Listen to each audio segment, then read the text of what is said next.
down, I know you got me, baby. Hai semuanya, di sini kami dari kelompok 1 Prodi Pendidikan Guru Sekolah Dasar Universitas MH Tamrin Jakarta akan menampilkan sebuah video yang kami buat, tempatnya di alun-alun Cianjur. Selamat menyaksikan.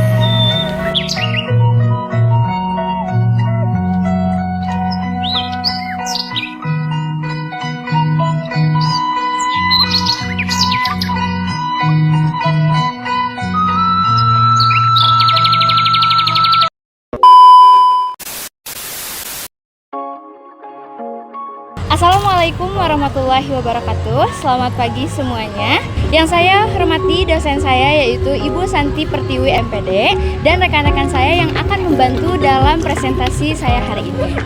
Perkenalkan, kami dari kelompok 1 dari Prodi Pendidikan Guru Sekolah Dasar Universitas Muhammad Husni Talfik.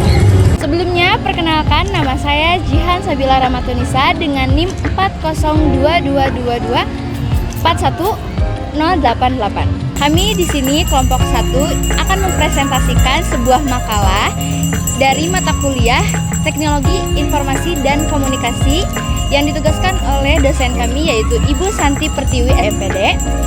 Dalam presentasi hari ini tentunya saya tidak sendirian, saya bersama rekan-rekan saya. Di sini kelompok 1 beranggotakan 4 orang. Ada saya sendiri, lalu ada Siti Sarah, Siti Maisaroh, dan Zainab Agustina. Makalah yang akan kami presentasikan di sini yaitu bertemakan pengantar mikroskop PowerPoint dalam presentasi. Untuk mempersingkat waktu, izinkan saya memulai presentasi kami hari ini. Saya akan mengundang rekan saya yaitu Siti Sarah yang akan memaparkan materi pertama pada makalah kelompok kami. Oke, baik, terima kasih kepada moderator. Di sini saya akan menyampaikan materi tentang apa itu Microsoft PowerPoint, fungsi dan juga kegunaannya. Dalam era digital yang semakin maju, presentasi visual telah menjadi bagian yang tak terpisahkan dari kehidupan. Salah satunya yaitu di bidang pendidikan, di bidang bisnis, riset, dan juga komunikasi publik. Di antara beragam presentasi yang telah tersedia, PowerPoint sebagai salah satu yang paling dominan dan umum digunakan dengan fitur-fitur yang memungkinkan pengguna untuk menggabungkan teks, gambar, grafik, dan multimedia. Apa sih Microsoft PowerPoint? Microsoft PowerPoint adalah salah satu perangkat lunak yang paling umum digunakan untuk membuat presentasi berbasis slide. Aplikasi ini menawarkan berbagai fitur untuk membantu pengguna dalam menyusun, mengatur, dan menyampaikan informasi secara visual. Microsoft PowerPoint memiliki berbagai fungsi dan kegunaan dalam kehidupan yang membuatnya sangat berguna dalam pembuatan presentasi, antara lain yang pertama adalah menyusun informasi secara terstruktur. Maksudnya di sini adalah PowerPoint memungkinkan pengguna untuk menyusun informasi dalam format yang mudah diikuti dan dimengerti. Yang kedua adalah untuk meningkatkan visualisasi. PowerPoint memberikan banyak pilihan desain dan template untuk membuat presentasi lebih menarik. Yang ketiga adalah penggunaan animasi dan transisi. Penggunaan animasi dan transisi, PowerPoint menyediakan fitur animasi untuk objek-objek di dalam slide. Yang keempat adalah interaksi dan multimedia. Interaksi dan multimedia, selain teks dan gambar, PowerPoint juga mendukung penambahan multimedia seperti video, audio, dan bahkan link interaktif yang dapat memperkaya pengalaman audiens. Yang terakhir adalah mendukung kolaborasi.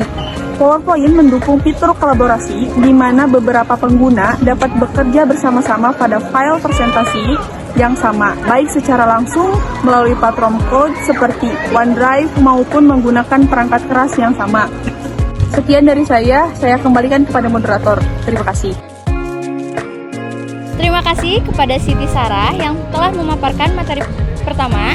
Selanjutnya, saya akan mengundang rekan saya yaitu Siti Maisaroh yang akan membacakan materi makalah yang kedua.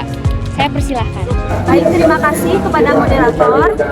Saya Siti Maisaroh dengan NIM 40222411085. Ini saya akan menjelaskan sedikit tentang elemen-elemen yang ada dalam PowerPoint.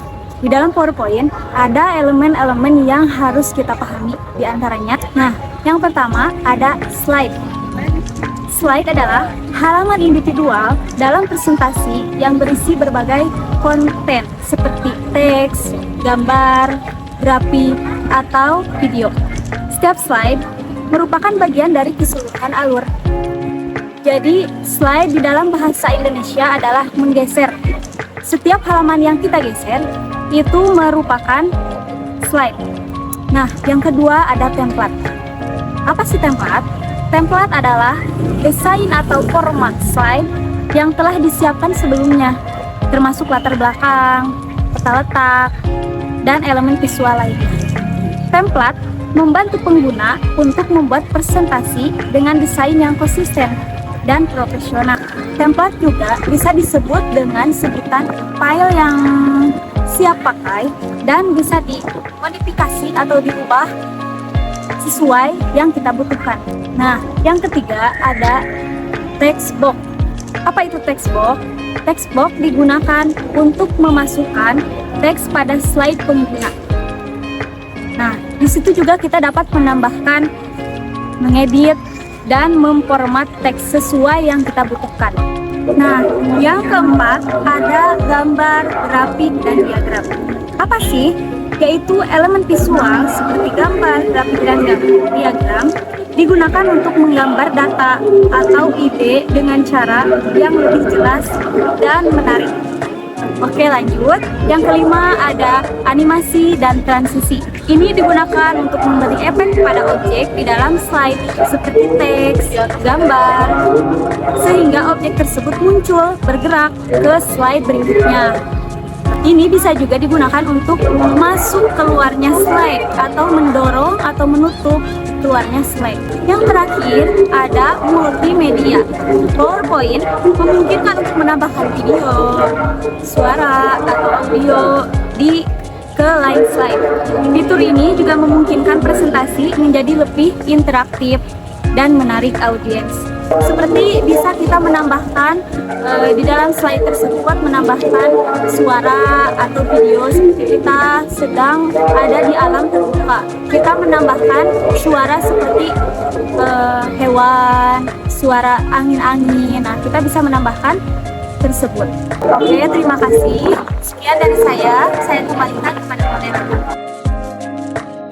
Terima kasih kepada rekan saya, Siri Maesaro, yang telah membacakan materi makalah yang kedua. Selanjutnya akan dibacakan oleh rekan saya yang ketiga, yaitu Jenab Agustina. Kepada Jenab Agustina, rekan saya persilahkan. Terima kasih kepada moderator. Saya Jenab Agustina dengan NIM 40222411087. Di sini saya akan menyampaikan pembuatan slide presentasi. Pembuatan slide presentasi menggunakan PowerPoint melibatkan beberapa langkah utama. Yang pertama, membuka PowerPoint. Setelah membuka PowerPoint, pilih template atau desain dasar yang diinginkan atau buat desain slide kosong. Yang kedua, menambahkan slide. Setelah menambahkan slide, ketik new slide pada tab home untuk menambahkan slide baru. Yang ketiga, mengisi konten. Mengisi konten dengan teks, gambar, grafik, atau elemen lainnya sesuai dengan tujuan presentasi. Yang keempat, menambahkan animasi dan transisi. Pilih objek di slide untuk menambahkan animasi dan pilih transisi untuk menentukan efek perpindahan antar slide. Yang kelima, memformat dan menyesuaikan desain. Gunakan fitur desain di PowerPoint untuk menyesuaikan warna, font, dan tata letak sesuai dengan tema presentasi Anda. Yang keenam, pratinjau dan menyimpan presentasi. Setelah selesai, periksa pratinjau slideshow untuk melihat bagaimana presentasi akan berjalan. Simpan presentasi dalam format yang diinginkan. Misalnya PPTX ataupun PDF. Terima kasih. Sekian dari saya kembalikan ke moderator. Terima kasih kepada rekan-rekan saya semua telah memaparkan materi presentasi mengenai pengantar mikroskop PowerPoint dalam presentasi. Sebelum saya akhiri presentasi hari ini, saya ingin menyimpulkan dari materi-materi yang telah rekan-rekan saya bacakan. Dalam era digital saat ini, PowerPoint telah menjadi salah satu perangkat lunak presentasi yang paling populer dan banyak digunakan di dunia. Meskipun memiliki keunggulan dalam kemudahan penggunaan, beragam beragam fitur dan integrasi yang kuat dengan aplikasi Microsoft Office lainnya, PowerPoint juga memiliki beberapa kelemahan yang perlu kita pertimbangkan.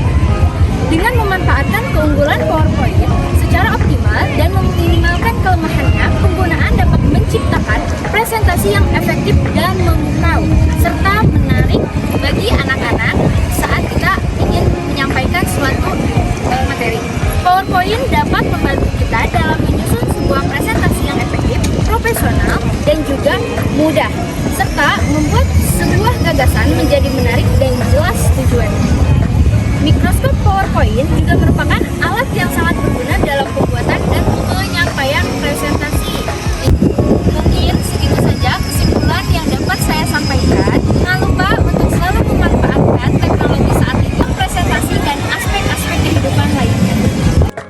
Thanks for watching your video. Wassalamualaikum warahmatullahi wabarakatuh. Bye.